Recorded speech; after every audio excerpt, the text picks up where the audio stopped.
Very good morning to all my students. Am I audible? Hello. Yes. A very good morning to my honorable guest speaker, Mr. Adarsh Tandon, to visit our campus and be the keynote speaker of today's session. I want to welcome our honorable executive director of our institute, Professor Amol Goswami, our senior professor, Professor Shumshuk Gopal, and my dear students. Today we are here to organize World Creativity and Innovation Day. On this special occasion, we are welcoming our very special industry expert, our speaker, Mr. Adarsh Tandon.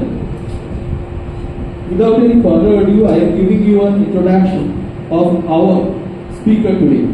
Mr. Adarsh is the head of training with a multinational bank and manages collateral department of derivatives.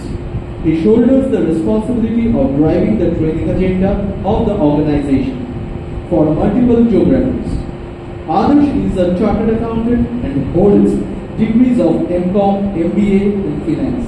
He has 23 years of work experience across corporates and academics. He has also worked with a couple of MBA colleges like Narula Institute of Technology and JIS College of Engineering as a senior lecturer. He has started his career with Bata Limited, where he contributed to successful setup of finance department. He is certified as an NLP practitioner by European Council and also holds a certification of mindfulness practitioner issued by Netherlands Mindfulness Association. Please have a round of applause for our honorable speaker of this session. Sir, this is for you. Session starts here. Am I audible? Am I audible? Do I need a mic? Thanks for getting. I'll probably speak louder instead of having this. In case you're not audible, let me know, right? So the first question is, why are we all here? Let me hear it from you. Why are you all here? What is it that you're expecting today? I know there's something that's going to be presented on the slide. It's a different story. We'll probably talk about creative and innovation, right? But why are you all here? What is the purpose of you being here? What exactly are you wanting from me in this session? What is your expectation? Or you have no expectations at all? So you come to the blank slate, yes. Learning from experience, okay. Fine, I'll definitely share. See, to be very honest, this is a very interesting topic. The reason I'll tell you why this topic is interesting. The world is changing across the globe drastically, right? If you see, there are a lot of changes happening not only in the organization. On one side, you have US saying will impose tariffs. On the other side, you used to have, there's a war going on, right? On one side, you have probably an attack in Jammu and Kashmir, right? Now, there are a lot of things happening globally. With that changes happening, my first question is, how do you all people keep yourself updated? Do you actually listen to the news? Do you actually follow what is the impact of the increase in the tariffs in the economy? Can somebody tell me what will happen if US increases the tariff? The reason I'm asking is you need to be a little more creative here. Think about the solution, and that's something very much required, right? Whether it's a finance department, whether it's your HR department, or whether it's your any other department that you want to specialize in, this particular topic, so-called creativity and innovation, is something that's going to hold good for any department.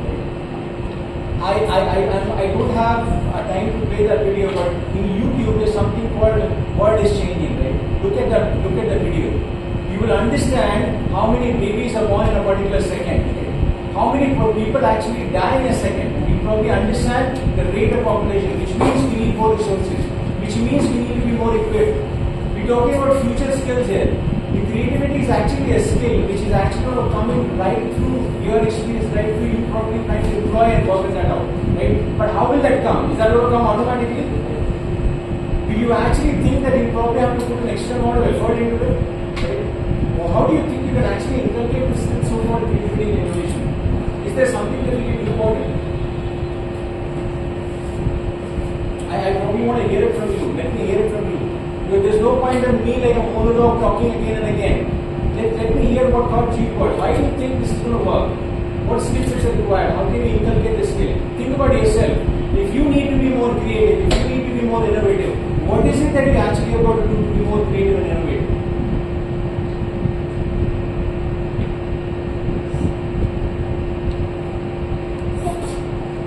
Yes, just do it. Feel free to add. So by being open-minded and going about the world looking for the world. You now be open How minded. artificial intelligence are entering in the market and changing everything, new techniques But you and talked about a very, very dramatic change because that is not changing everything, is changing drastically the variable, right? Somewhere we were needing 5 people, now we need just 1 person. And you know, this is the phrase which I actually talk about in my company also. I tell them, if you don't learn AI, it is not the AI will take your job. The people who know AI will take your job. And that's exactly what's happening, right?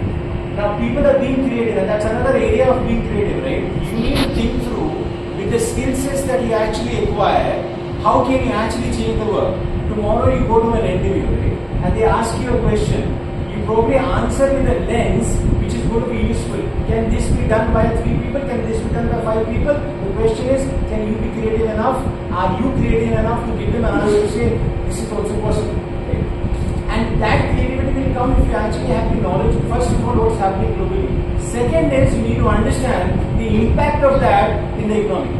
For example, if US says, I want to increase tariff, right? There will definitely be an impact on the derivatives market for sure, right? Why? Exporters will enter into more option contracts for people actually entering into finance. Right? You will probably have more export duty coming in, right? Then in that case, will there be a new instrument which is going to get created? Possibly, yes.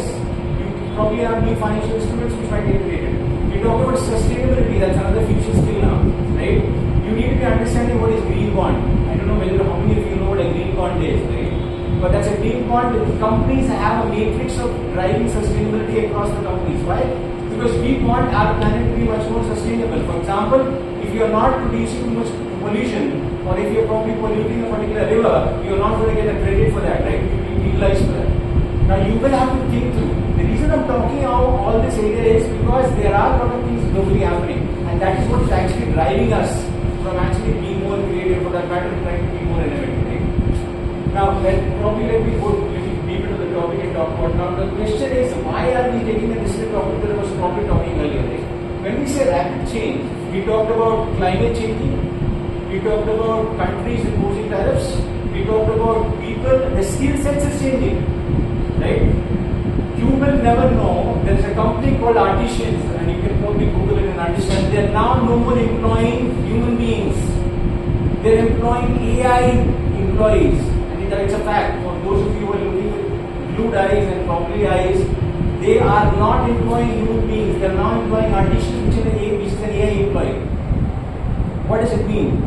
It means 5 years from now, or probably 20 years or 10 years from now on, I can foresee that a lot of work which probably humans have do, which are repetitive in nature, will not be done by humans anymore. Will probably be done by artificial intelligence. What's the requirement? First is you need to upskill yourself. Number 1. Think and be more creative and understanding whatever you've learned, how can that be employed? Can it actually change? Those suggestions should come out very clearly when you're actually giving an interview. When you talk to people, let them understand. Right? Another important thing, and this is something that I've seen in most of the people wherever I've spoken, is people are a little hesitant in speaking. I know some of you are not speaking because you're thinking what my friend will think if I speak something stupid, if I ask a question, people will laugh. Remember one thing, if you don't understand, right, you will think that people will not be thinking about it, but ultimately when it comes to final delivery, you will have the last laugh. So unless you understand, don't say yes. And don't worry about what your friend will think if I ask a question. The question is, you need to understand. If you don't understand, you don't ask a question. So be comfortable in that. And third is, you definitely need to work on your communication skill. That's a fact that I must say. Some of the times when you enter a room, when people look at you, when people talk to you, how do they recognize you? They recognize you by what you speak. Right? The first time when you open your mouth, right, if I am the interviewer sitting on the other side, and you open your mouth, the first impression that I create is the very first sentence that you speak. Right? What's your coherent process? There's an interview, sometimes they ask you a question, tell me something about yourself. And I've seen people, I have a brother, I have a sister, my father does this, my mother does this. I am not interested in that. That question is your selling pitch. What is it that is there in the job description and what is the skill set that you have? How do you pitch for that? How do you pitch for selling yourself? That's the question that you should look at it. So when I say, tell me something about yourself, you are to tell me, why are you fit for this job? That's as simple as that. It has got nothing to do with, I have how many qualifications you carry. And the question is, remember, qualifications are a barricade, right? It's a gate to enter into the area. But if you're not creative enough, if you're not innovative enough, sometimes that is very difficult because people will only know what you carry, what skill sets you carry. We are entering into a stage down the line where probably skill sets are going to be more in demand, right? I can tell you, I am a hardcore finance person, I'm still learning Python better, right? People say you don't need to upgrade. I can tell you, after so many years of study, I'm still upgrading. And that is a continuous process, right? It never stops. For those of you thinking, I acquired a degree and the life is over, no, it doesn't work like that. The more you know, the more you realize there is more to know. So that learning never stops, and that's something you need to know. Then only you can be creative. And that is why, because the world is changing, it's rapidly changing. If you don't keep pace with that change, you will be left behind. Today, if you don't learn AI, probably things will fall apart. Companies will move ahead. They'll look for skill sets, right? Now, in most of the areas globally, they are asking for. I don't know. I was in one of the panel interviews caused by, I think it was Neodia, right? Of course, Neodia. They called an interview. They called an external expert. I was there. You know, in that panel, the question in the finance interview also, they said, "What tools in AI do you know? Give me your skill set proficiency level." People answered and gave the proficiency level. Then they asked, "What tools are you using?" The third question was, "Have you practically applied these tools?" You're a hardcore finance person. You are not supposed to know AI, but are you conversing with that? The reason I'm saying is the world is changing rapidly. You need to be more creative. You need to think about what can you actually bring to the table, and you need to think very fast because it should not happen that you finish your curriculum, things will fall apart. In fact, there are a lot of changes in curriculum happening because of that. To survive business, it is important, right? When I say business survival, what does it mean? For business to survive, they need to change, right? Tomorrow, something which was done by 2 people is not being done by 60 people because there's a cost pressure. Companies are actually having hard push time. Think about when tariff is imposed, right? And you are working in a company which is exporter company, which is exporting goods to some other country. The export is going to become costly. The profit margin will shrink, which means they will now ask you to reduce the cost. How do you do that? You will probably have to be more creative. You will have to find innovative ways. And that skill set comes to use, right? It doesn't come overnight. It actually comes through a regular understanding what's happening globally. And I'm sure that most of you are definitely catching up with the news that's happening. Try and think through what exactly it can impact your day-to-day stuff. Because try and understand, we talk about case studies. The case studies are actually there in your newspaper every day. It's just that how creative you are, how you interpret, that decides your future actually. Right? Top priority now. CEOs consider creativity as a leadership skill. You know, if you actually join a company, right, and in some of the leadership positions, they actually give you a psychometric test. Yes, it's a psychometric test to understand, are you creative enough to be fit for the job? Companies like advertising, like companies like Ogilvy, right, they actually have a score level. If you do not cross that threshold, you're not selected for that position. Why? Because the point is very simple. You need to be more creative there. And then only you can actually drive innovation. If you're not creative enough, you're not able to drive innovation. So these are some of the things which are very relevant to the day-to-day stuff that we do, right? I'll probably stop there. Any questions so far from anybody?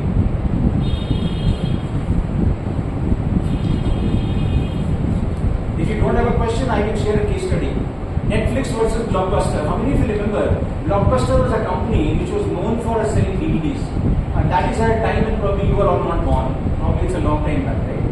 Netflix actually survived because they actually had to kind of start showing that there is a demand for that particular so-called online selling, right? Blockbuster was one of the companies which is selling DVDs. Now they didn't survive in the market because they did not keep pace with the changing trend. They did not keep and they succumbed. Nokia. How many of you know that Nokia actually had a bad time? Why did they fall?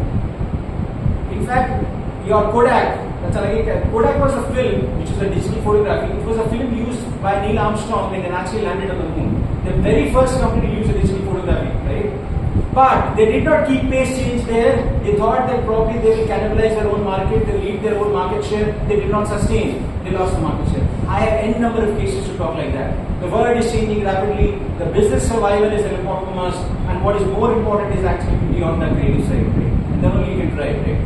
Anybody thinks of any other example that you can think of?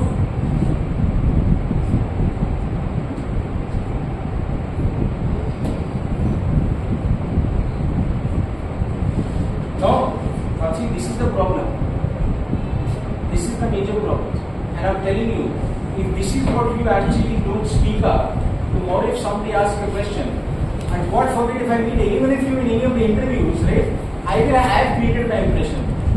These guys are not fluent enough, either they are not confident or they are not clear enough to actually speak. And this is the skill set we'll actually have to learn. You are studying MBA, Master of Business Administration, you are taught all the subjects so that you understand overall and then you take a strategy. You will have to interact with people, you will have to talk to your people. And most of you are really hesitant even speaking up. I can't even see somebody actually talking. Most of you are, some of you are hiding behind somebody's faces there. I can see that. I'm not going to ask you to speak for sure, right? The point is very simple. You need to be confident of what you're actually trying to do, right? And that confidence will only come through your knowledge, will only come through what you're actually trying to read.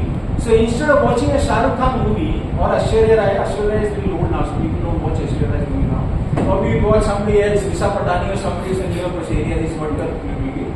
Or for that matter, Hrithik Roshan. He's probably on the older side as well, I'll probably say, right? But think about it, look at other areas, right? You have full life. So there are two things which I always say. Work with this 5 or 10 years of your life, enjoy the rest of your life, or enjoy this 10 years of life and suffer throughout the life. Choice is yours. You will have to put that effort, and I can't put the effort for you. On that note, probably let's move ahead. I'm assuming there are no questions, by the way, right? In fact, there is a lot of study by BCG also, there is study by Think5 also, where they actually said that 60% of the CEOs need creativity as one of the important skills. Right? At any leadership position, right? In fact, that whether it's a BCG survey or whether they clearly demonstrate that creativity is an important required skill which people need to have. If you don't have that skill, you will not be able to sustain yourself in the market. That's a very important thing which probably is a time for you to kind of think through. Right? Let's move forward. As I'm assuming you have no questions, right? Okay. I have something to ask. Yeah, go ahead, please. Suppose in a creative example, like even you have given the example of the Kodak, the film. Okay, now innovations are happening, right? So for a business to figure out, like that's the innovation which is going to work, and I'm going to do the research on it. Like, how a business going to figure out that? Because There's a term in project management called agile methodology. I will connect everything. Now you might say, sir is talking about everything all over the place. The fact is that is what is happening. Have you heard of project management? That's a project you are having. Have you heard of agile technology or agile methodology or in which projects are done?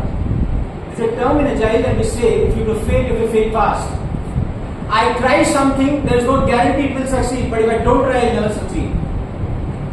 The question is very simple. Companies actually have to try. They have an R&D budget for it, right?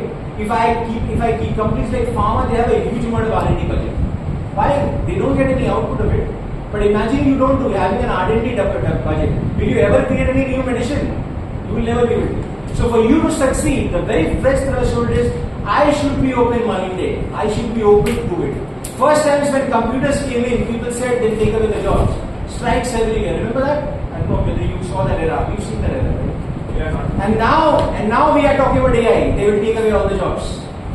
Right? The question is, will not take away. You need to upgrade. You need to future scale. You need to protect yourself. And to answer your question, as I said, you need to fail. You need to try something to be saying that this is going to work or this is not going to serve. You can't really take that guarantee. Of course, unless you do a little bit of background work. You will not invest the money unless there is something, there is a rate in it. You probably put the financial in place. You look at the projection amount of revenue, the forecast, look at the considerations, look at how the market behaves, right? And that is why in global scenario, these effects keep very important importance, right? You need to know what's happening globally. So if you know the news, you will understand that my business, how will it impact it? What do I need to forecast percent? What do I need to do? Had Netflix prepared itself and survived, Blockbuster didn't help it, died in natural death.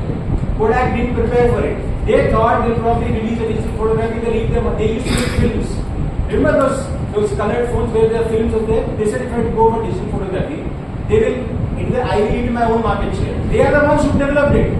But they said, I don't want to draw it. Why? They didn't want to do a change. Because they survived, they could not be creative, and that is why they did not survive in the market. I'm not sure if that answers the question, right? Does that answer your question?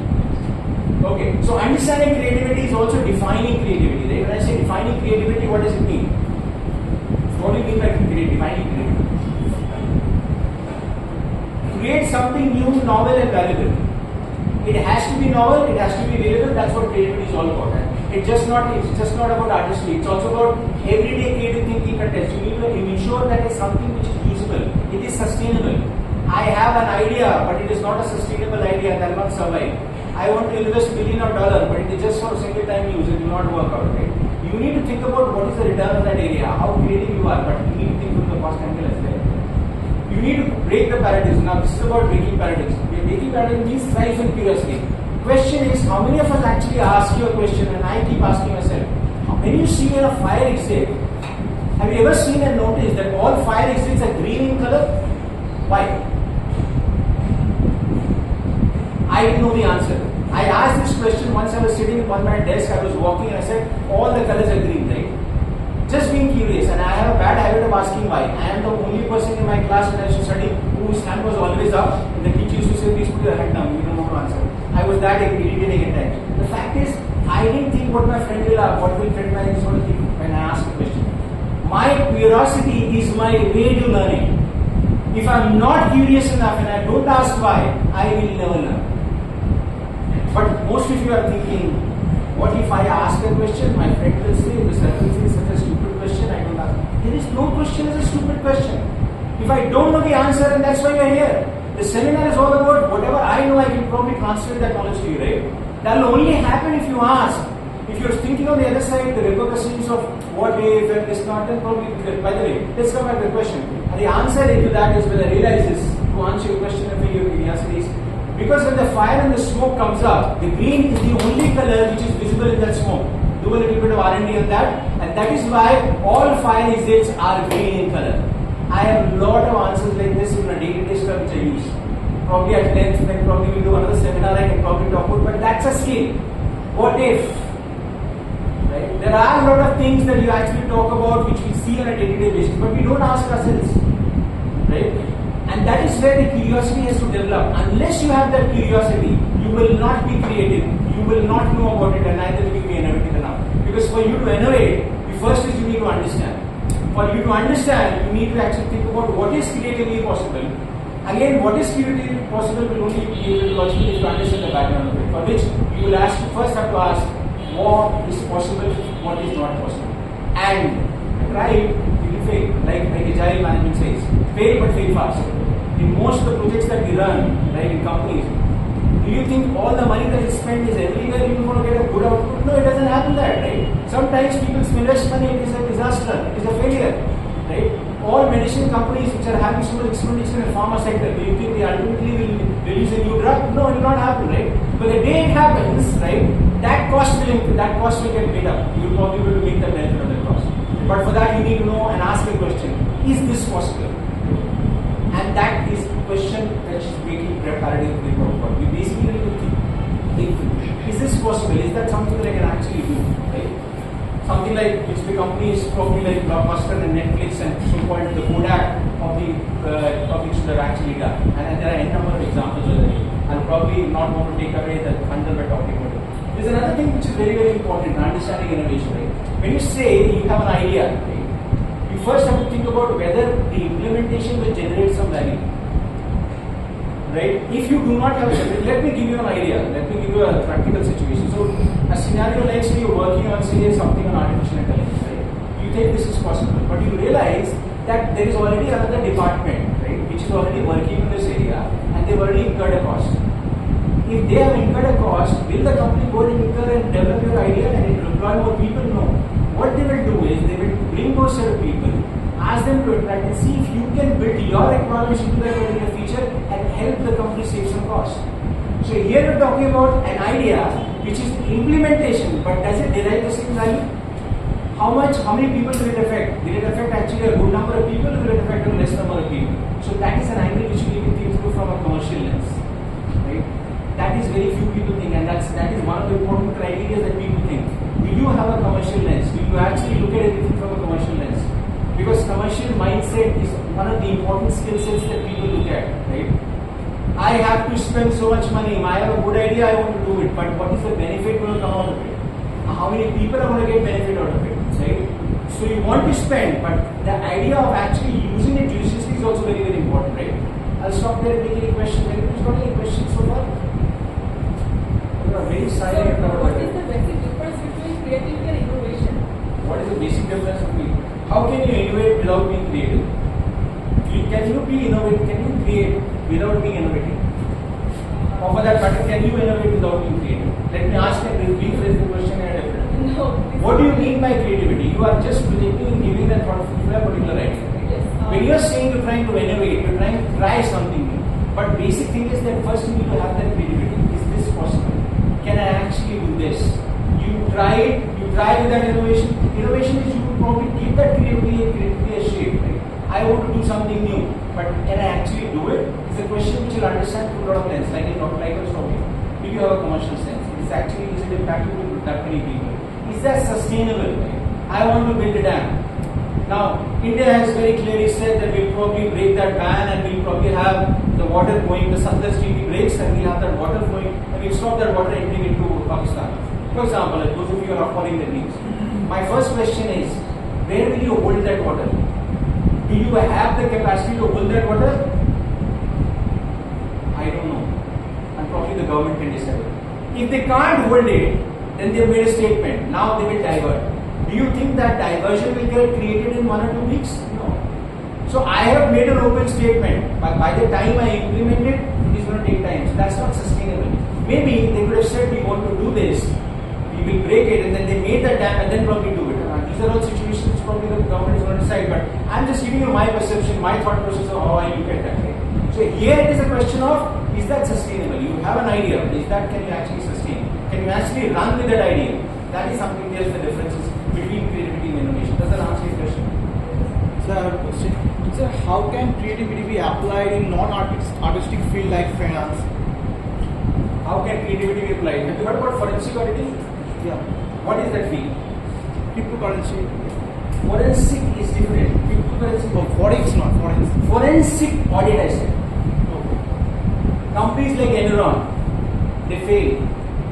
By the way, what is window dressing the balance sheet? I'm asking a very basic question. Tell me this answer. Since you asked this question, I'm asking this question. What do you understand by window dressing a balance sheet? I'm giving an idea of creativity, right? Sir, I am not teaching here how to do fraud, by the way. That's a disclaimer. But my question is, what is window dressing a balance sheet?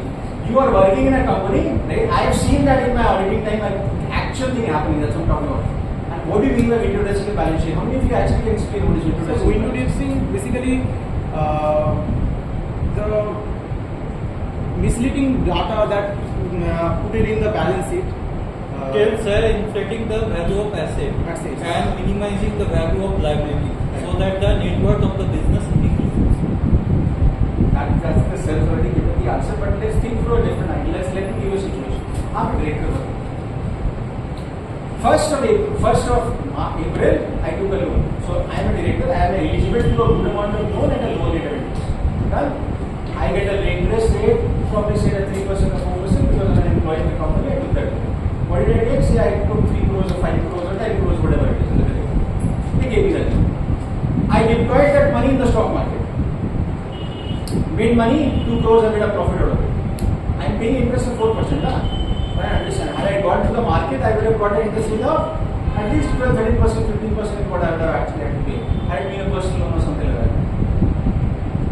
Year commences, before 31st when the year closes, on 27th I return the loan. I am taking a loan on 2nd of April. I am returning the loan before 31st of March. Balance sheet is on up for a year or on a particular date. Sorry? Particular date. Particular date. So when the balance sheet is getting prepared, will you have that loan? No. That's a classic example of introducing a balance sheet. I have used the money throughout the year. There is no mention as a shareholder when I look at a balance sheet. Will I ever get to understand that this director is taking? PL account will definitely be there, but balance sheet will not be there.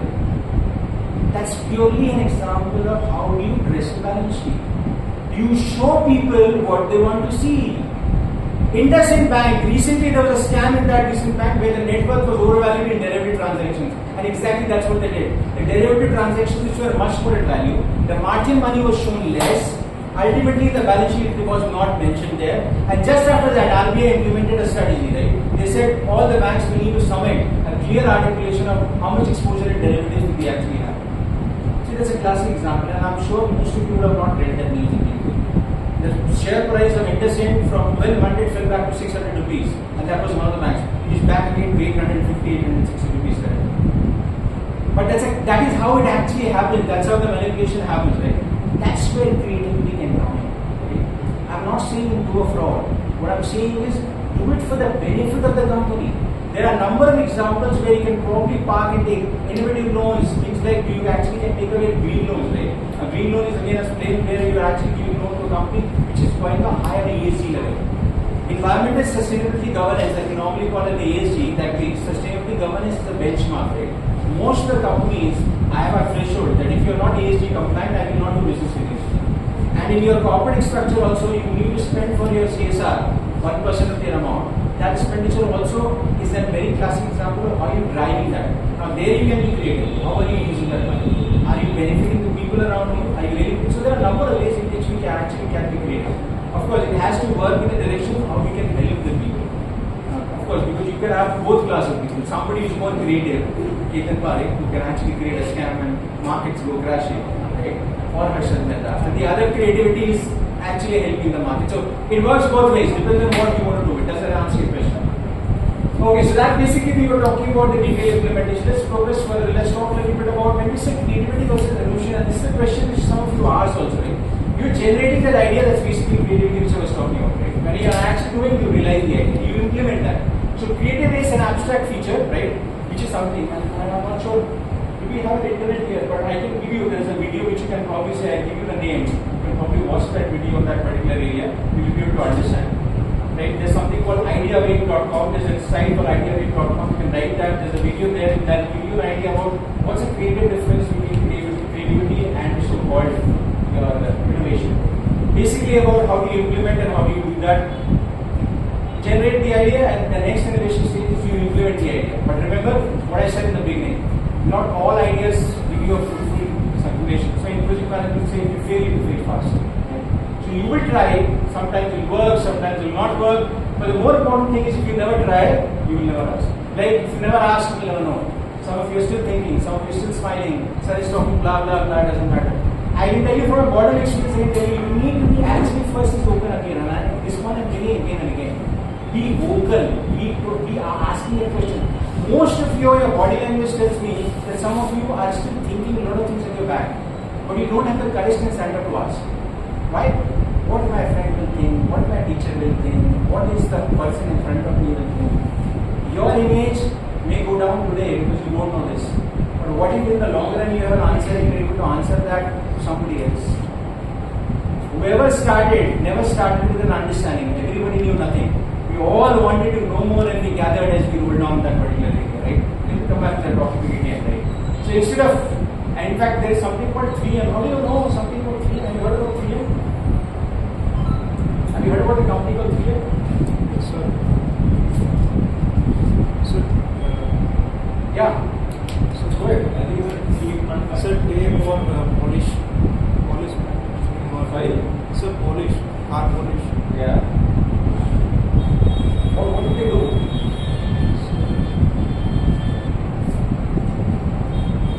Think about it. It's not that difficult. I'm sure it's not that difficult. Sir, Google says this is a healthcare company. It's actually a healthcare company. It's a very costly company, by the way. 3M one share is costing around 20,000 to 25,000 rupees. That's the price of one share. They actually tried a lot of innovation there. 3M had something called Post-it. You know the Post-it that we made, that Post-it was really brought out of curiosity, nothing else. They were making a glue, right? When they were making a glue, they required something which they could probably contact in a simpler way. But finally, during that experiment, they realized that the glue that they made was not used for an industry purpose, but that glue enough was making more something to attract and cover the pieces. When they used it, they realized this could be used for that area. It turned into an idea, business idea. Watch for a different purpose, turn it to a different idea, the post-it finally flew off, and now you have those colors. And by the way, there's a story of that, why that post-it is also yellow in color.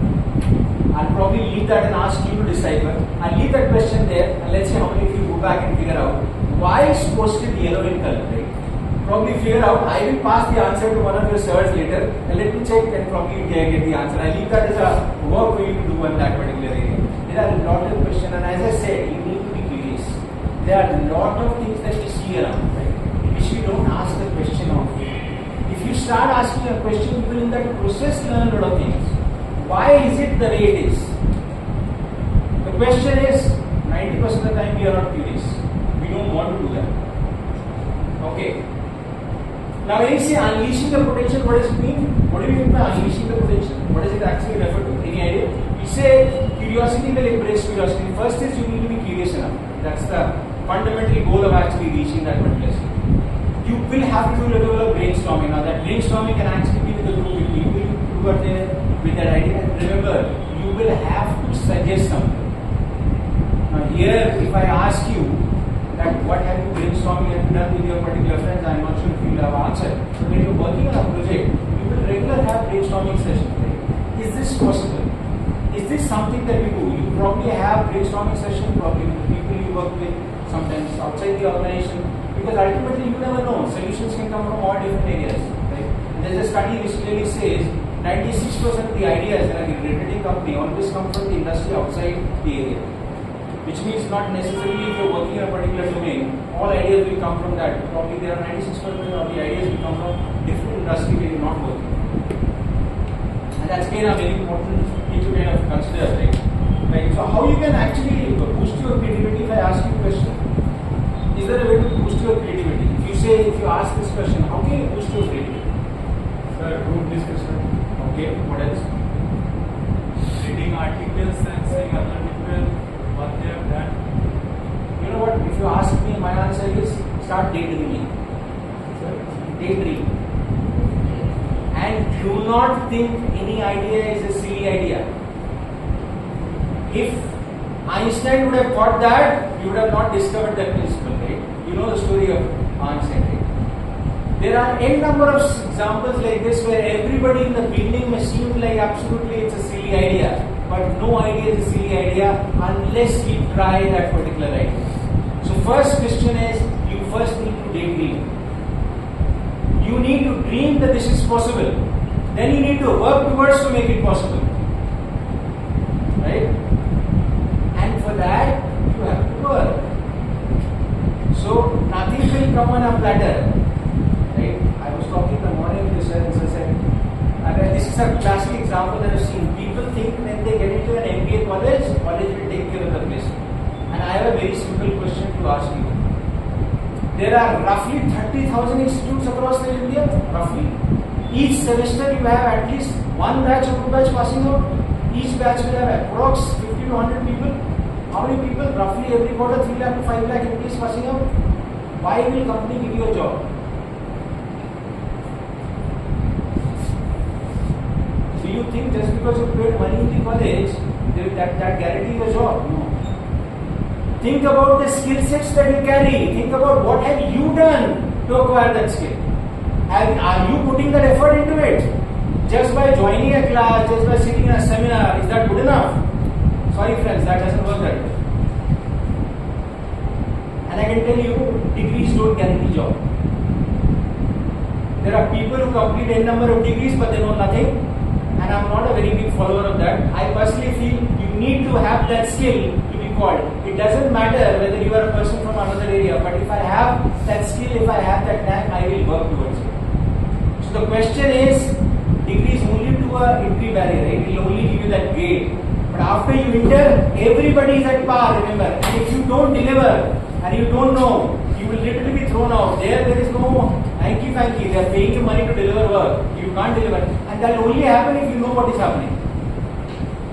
The reason why I am talking all of this is to understand how the world is trending. Right? This change is dramatic. India's population is surmountable population. We have n number of people around. We do not live in a very sparsely populated country. We've got a very huge amount of population in India, right? So of course the seats are less, the vacancies are less, and you have to make a place for yourself. For that, you need to, and one of the way, creativity and innovation are important skills. They are considered as future skills for at least 2030-2035. Whether you pick up a Think Files report or a BCG report or a PwC report, all the reports mention this, that we need things like critical thinking, we need things like creativity, we need things like innovation, right? Of course, in our technical fund, there are a lot of other things like we need to do, right? You will probably have a lot of work which will get automated in the near future, but are you thinking in that way? Are you possibly thinking that this can be done? That is where you, and that's why I say no idea is silly idea, right? Any questions so far from anybody so far?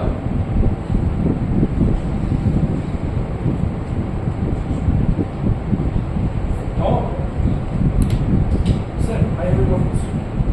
Sir, how we can use this innovation and creativity to to grow up business? Grow your business. First of all, what business that you need to take?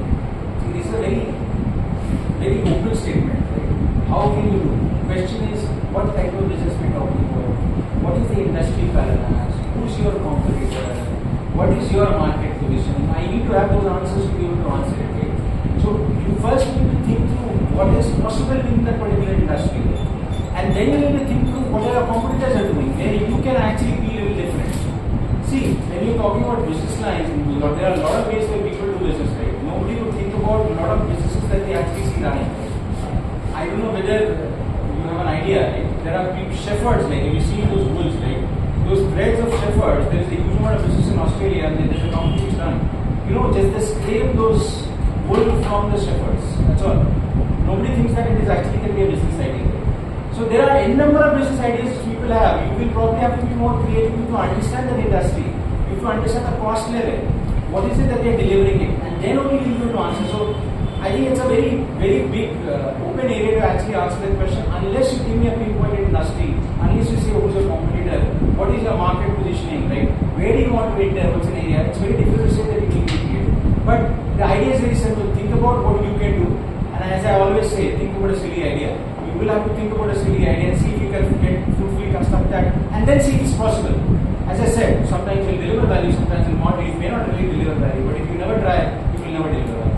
So you will have to think through that particular angle and approach. I'm not sure if that answers the question, but that's the answer I have. Sir, what are the skills I can enhance in the field of finance for my growth and scalability? Skills you can enhance. First, you need to have, know your subjects.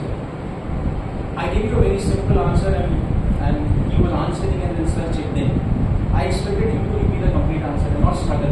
Imagine this is the question you get in the interview, what will you do? Will sir be there to answer the question? So first is your concepts have to be crystal clear. And I'm again saying, do not hesitate to ask the questions. You will think your teacher is thinking that you're stupid. Let the teacher think you're stupid. I want to be called as a stupid student as long as I don't understand. And you know what? When I walk out of this room, I'll be the most knowledgeable person. I've done my work. So it's also about first understanding the subject, understanding what you're talking about. And the next level is how do you actually can implement that. Right? So you can only enhance your skill set by first of all knowing what is there, subjects, then trying to understand, correlate it with the global market scenario. Right? Like I asked the question, tariffs, what will have an impact? What impact tariff will have on all the businesses, right? That is something you can probably think. Will that actually impact any of the businesses? Will probably exporters get impacted? How will they get into? Will they enter into more derivatives contract? If you're a finance student, you try to think about what kind of contracts has they enter into it. Then you will need to kind of understand that and then implement. So it's all about question of skill sets can only be acquired if you actually first have the concept, then try and think through how you can apply and apply in a global context, which means don't think about what's first only happening in your city or country, but think about how can you actually take it to the broader level and correlate with some of the news. How many of you actually listen to the news? Sometimes, but that sometimes will not do, my friend. You will actually have to do on a regular basis. You know what? Sometimes when you're actually answering a question, your answer is not in the question or what you're asked in the day-to-day stuff. The answer lies in something which is happening globally. So think from that angle. Right? That's a very important area that you need to kind of think through and understand. Sir, I have one more question.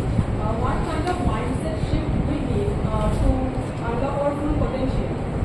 you say mindset shift, first is I need to be open to say that ultimately I can do this first.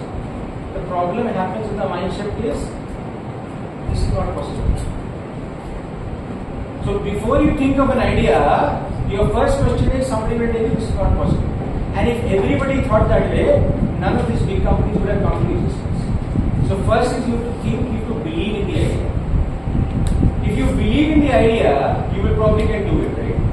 If you don't believe in the idea, you'll never be able to do it. So first you need to believe in that idea. That's the mindset shift first you require. Believe in the idea, work towards it, and you'll be able to believe. The rest will automatically flow through. And you will have regular intervals and obstacles. You will have to figure out a way how can you solve those obstacles. Every time when you reach a situation, you'll say this is not possible, there's a difficulty there, I can't do this. Then he will gradually tell you, okay, this is the solution. Try that, try this, and then finally you'll probably reach a solution. So it's also a journey that you'll actually acquire in that area. That is what I'll say. Hope that answers the question. Okay, so when I say fostering innovation, it's also about design thinking and agile learning. This is something that I've already talked about in my discussion earlier. So I was talking about agile learning, right? I was saying that you start small, experiment, and then learn fast, and also fail fast. If you will fail fast. The important area of design thinking is emphasize, right? You need to ensure that you first have an idea, then you create a prototype. Once you create a prototype, you show the viability through that prototype, say this is possible, and then you make it large. Right? And that is how it always happens. Because that prototype will tell you what are the costs associated, who are the stakeholders, whom are you going to engage in with, and that is where the success will come, right? That's what basically design thinking is. The most important framework today actually we talk about is design thinking. It's a very vast area, right? I'm trying to put in a very small words. Probably there are a lot of research work going on in this particular area as well, right? But try and understand this is something that you can only do it. You only learn it if you think from the angle of what you can develop. Is that possible? Is that not possible, right? But of course, it is also about empathizing. Now, sometimes another challenge that I have seen people is sometimes you come up with an idea and the other person says it's not possible. So, not empathetic enough. So, you need to be empathetic enough, emphasize enough to say this is going to be logical. Sometimes it succeeds, sometimes it will not. You will always have a scenario where some department will say the cost is not approved. Will you stop there? No. You will have to figure out how you actually circumlocate and get that. Because if you believe in the idea, you will definitely succeed. And that's how successes come. You need to first believe very strongly in what you are thinking about. Unless you believe, you will never be able to achieve that. That is a fact. Right? Okay. This is something what we talked about. Right? Netflix versus Blockbuster. I did clearly say this particular case study says that one of them actually adopted. Netflix adopted. They sustained the market. Blockbuster didn't. They were actually saying, I will continue to sell my DVDs. I will not change the way market behaves. Therefore, they fell apart. So this is a very classic case of actually you being believing that area and you driving it. Right? The Kodak is again an example where you are entering into the business. You think it will cannibalize my business. I didn't kind of move forward with that idea. Ultimately, I was thrown out of the market. So first change to the market, adapt to the market changing condition, and think about how can you create, how can you innovate the current challenge that you have. Right? So that is where the success lies. Right? We all think about and say when we normally do process improvements, right? People think, okay, there are 3 people working in that area. Right? Can this process be done or can some technology introduced so that the number of costs will reduce? That's what companies are looking for, right? And then you will probably be asked to service that way. So you have to keep that brain mindset. Like she was talking, what mindset may I need to bring? I need to change the mindset to say this is possible. First I need to believe. If I don't believe, I can't convince the person sitting in front of me. You're doing a project presentation to somebody, right? You are talking that this is what I want to do, but you don't believe in it. What will happen? The presentation will fall apart, right? That's a very clear example of what it's saying. Again, and last but not the least, there's a case study of M-Pesa. I don't know how many of you actually see. This is a case study. Kenyan Rails used mobile money, right? They used to have. This country did not have any of the mobile money running. They were the very first company where the mobile transfer money is actually happening. Kenya, it was not possible. It's actually a Kenyan money. 20% of the Kenyan's GDP of the transaction now are done by M-Pesa. See how they moved the world. It was not seemingly possible. None of the companies in that location actually were trying that. And they finally introduced this particular in a Kenyan company. They not only succeeded, but almost the transactions of 24% worth of GDP in Kenya is done by the company called M-Pesa. It's a clear example of if you innovate, if you think, and if you believe, you can actually deliver. So it's a journey, right? It's a journey, right? I think I'll probably stop here in interest of time. Any questions if you have? Happy to take any questions from No. me. Yes. So you said that we need to have strong belief, right? So when can belief become rigidity? Like if we are believing something very strongly, but we have to be flexible as well, not to understand the other person's perspective. If we are believing into something very strongly, we can become rigid sometimes. So We can become rigid. rigid. Yes. So that is where the art of skill is. Art of convincing is not about being rigid. Art of convincing is convincing with the logic. You will always come across people who will not agree with you. Will you stop agreeing with them? No, right? Your friend will not agree, your teacher will not agree, your parents will not agree. What do How will we you do? convince? I'll give you a simple example. I don't know whether how you got. So there are people who say, I want a phone. The parents will say, no, sorry, I'll not give you a phone. What will you think about? No, I will use that phone to study. There are a lot of things happening in the market. I don't know how much you use, but see, look at the way you're thinking. You are convincing your parents you need the phone because you want to use that phone for actually some kind of a benefit. And that's a different story that out of that maybe not even 10%. Somebody is a fitness freak. No, I'm actually walking every day. I need a phone, I need a wristband to track my fitness. That could be one way, right? So ultimately it's also about how you convince, what logical propositions you are giving to the second person. It's never about rigid. It's also about, it's always about putting your point across. How do you put that point across and how does it actually kind of give you that benefit? Then you kind of understand that, does that kind of resonate with you? Does that give you the answer? Yes, I think. Maybe a question please got. Sir, the local business are getting hampered due to the 10 minutes delivery or 5 minutes delivery service like Flipkart groceries and Amazon grocery. So what can they take a step to change their If you ask me, it is very risky also. Blinkit is saying I'll deliver in 10 minutes, but this tomorrow somebody will come and I'll deliver in 5 minutes. What if that guy meets an accident on the road? So I am not a very firm believer of that. I don't think we are in an area where the requirement of a product is so hard that I need to get the goods delivered in 5 minutes. It's purely about competition.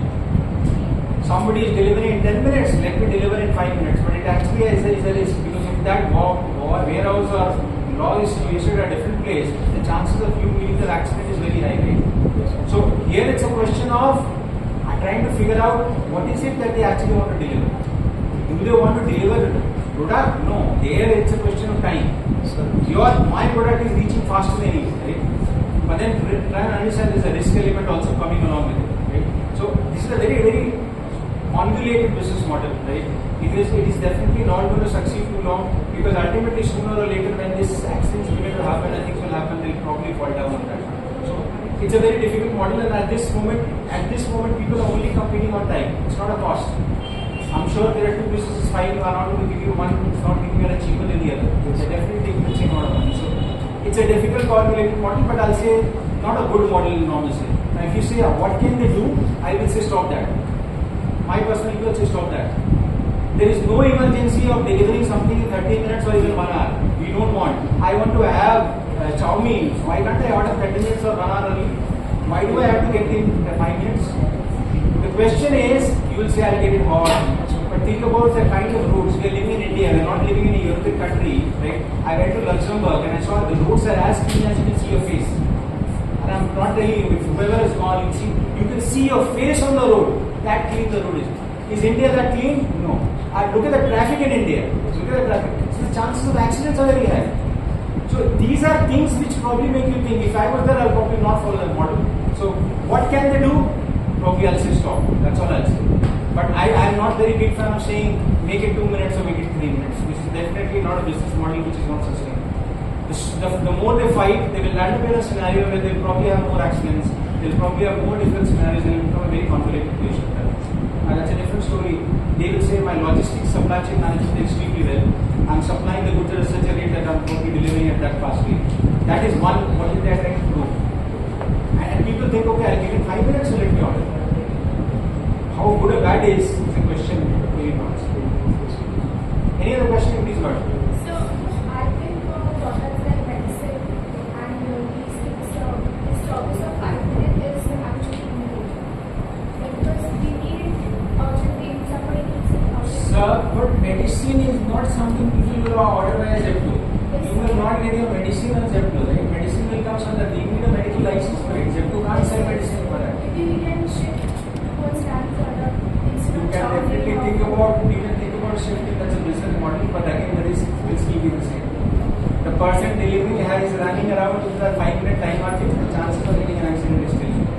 is that a good model? Let your creativity work. Maybe you have a business model which you can think of. Maybe who knows, you might come up with something better. Any other question you think got? Sir, I have two questions. Please, sir. First, as a finance teacher, my question is that because there will be many finance visualization students who will be knocking the door of companies. So, what skill set they should have to have a say entry-level job in the sector? The very first thing you need to actually ask a very important question here. You try to understand. As an MBA finance, my competition is with chartered accountant, cost accountant, and at times company secretary also. Because company secretary's role is more on a regulation filing, but still sometimes it's still good. I think first thing is conceptually, I think we need to be very clear. So our command over subjects has to be clear. So first I need to know my subjects. At least the concepts I need to be very clear. People still struggle to give journal entries and interview as an answer. Because I've studied sometime in class 9-10, so I don't know the answer. How many are from BCom background here?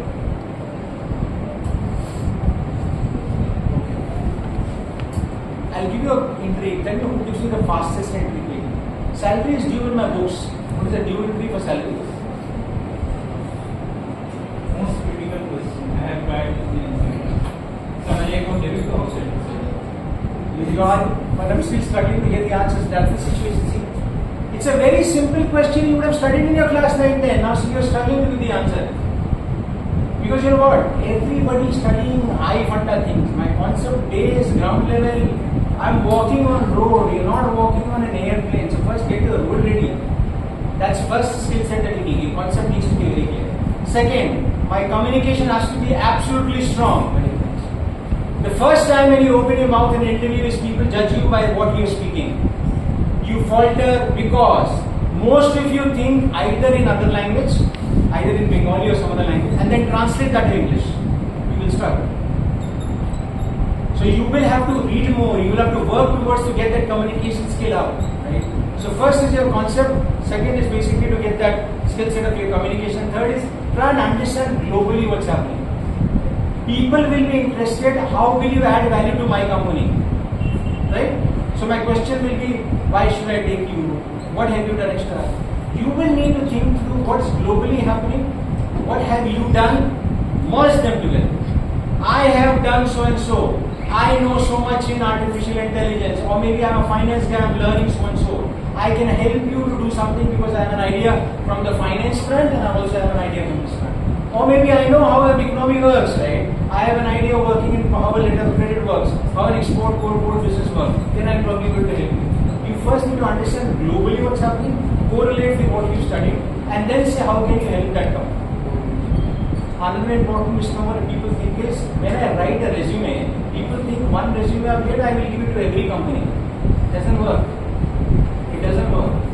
Because for every company, the JD is different. And these days, the JDs and resumes are TLS enabled, which means there are certain keywords which are there in the resume. When you throw that into the system, they will filter with those keywords and say this is shortlisted, this is rejected. So every resume has to be written different, right? That's another important skill set. So three criteria, three things that say. First is concepts need to be clear. Second, you need to actually have good communication. Third is you need to have a know. I think if you're able to have these three skill sets, it's not difficult to get a job in the market. Okay, sir. And my last question is that because it's a very debatable question, because there in the corporate world few months ago, regarding the quality versus quantity. Because people say quality matters, but respected Narayan Murthy sir in post say 70 hours work, and then the National Institute chairman say 90 hours work. Even Sunday there will be working. I like your insight on the say quality versus quantity. If you ask me, I'm not a very big I'm not a very big believer of quantity. I'm a very big believer of quality. The company where I work in, we do not call each other on Saturdays also. I have a very strict rule. Saturdays my team doesn't work, it doesn't work. Suddenly there is a requirement which comes from say some lab has gone wrong and there's a probably an issue, they call me today in the morning. Who does? First I will get into the call. If required, I'll ask my junior. So it has to be a top-down approach. It It cannot be a bottom-up approach. So I can't call the person processing to 4 people that start working with that. It doesn't work. This is a skill set that probably will come some. So if my answer would have been, had I been around, I would have probably say, first ask your managing directors to work 70 hours a week. That's where it should start. When your managing directors are working 70 hours a week, then their juniors should work 70 hours, then their juniors. I have to lead by example. I can't ask my team to do something which I don't believe in, which I'm not doing. And this is something which can actually come in through a number of rigorous years of experience. Sometimes we want, and probably he's thinking, his hat is a founder's hat. So he's thinking, I want to run the company. And in a startup, what happens? In a startup, everybody is running because there is a paucity of time. You're running against time, you're running against cost. That becomes a challenge. That's a different story altogether. Probably possible to look at it when you're doing a startup. Maybe you have a different startup. But if you're an established company, I see no reason to look at so much amount of quantity rather than quality. I think if you really don't have quality, you will not be able to survive. Thank you. That's all I have. Thank you so much.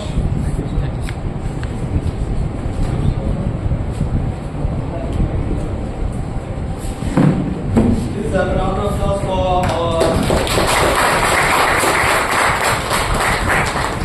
Thank you, sir, for providing the real insight about what finance is all about, creativity is all about, the innovation you need to inculcate, and various stories about case studies and everything. Hope it will be beneficial for you. Now I will call upon our Honorable Executive Director, Professor Amol Goswami, to proceed with the flower bouquet to our keynote speaker.